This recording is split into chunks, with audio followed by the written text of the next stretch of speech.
Hey, welcome back. I'm just making aloo gobi, so I'm just going to quickly check the cauliflower I put in the oven at about 400 degrees about almost 15 minutes ago.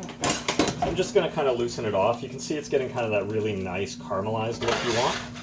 So just kind of stir that up so that one side doesn't get too browned. I may have gone a bit light on the oil. You know, sometimes when you do this, you'll actually see the oil floating around in the pan and they'll still be glistening. You know, and when I cook, it's always a little bit different. But these are almost ready. Like, I'll probably just put them in and actually turn off the oven now, because they're actually going to go in the dish soon anyway, so they don't have to be perfect. Now, when I'm doing, say, pan-fried potatoes or something, I'll actually meticulously turn each one of these over onto a side that hasn't been browned yet. I'm not too concerned with this dish.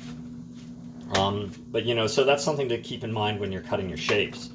You know, how easy is it going to be for me to flip these all over so that I don't have to individually grab them. Like, it's nice if you can just run a spatula along and flip it. But it doesn't always work, and a care is often what really makes a good dish. So I'm going to put these back in. I'm turning this stovetop back on because we're now going to start making the rest of the dish, which that cauliflower will be added to. So I use fairly beat up, and hopefully looks reasonably clean to you guys. Canola oil I cook a lot with.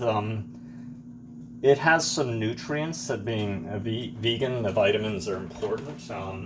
There's some debate about whether the rats get dumber when you feed them too much canola, so I hope that's not the case. Now I like to start with, the kind of the spicy stuff. So there's that a little bit of garlic and all of the red pepper, and maybe just a touch of ginger right now. So the flavors are different depending on how long they've been cooked.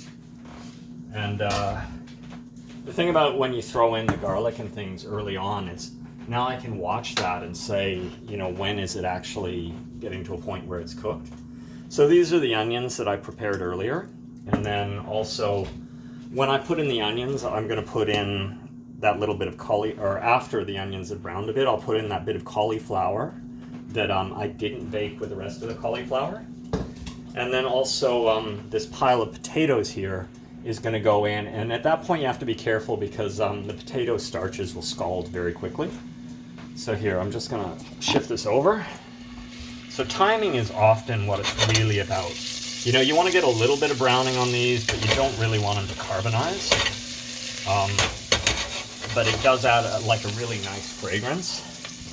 And, so normally I'm going to cook with a fan on, which I'm going to do, which is, actually I won't, just for this one. Fairly aromatic. The house is now going to smell a lot of this.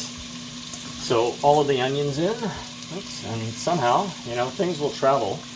That's probably a cauliflower leaf that found its way in.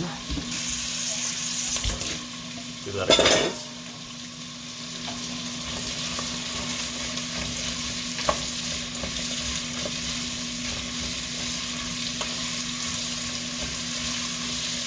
So that's coming up nicely. You can kind of hear that sizzling away on a high heat. If it starts to brown too much, I'll drop the heat.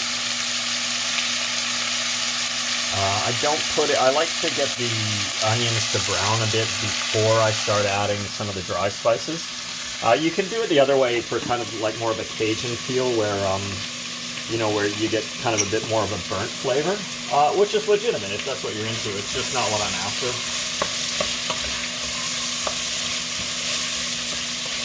So the onions will probably take a bit of time to sweat down. I'll just pause you for... Okay, so we're back at it.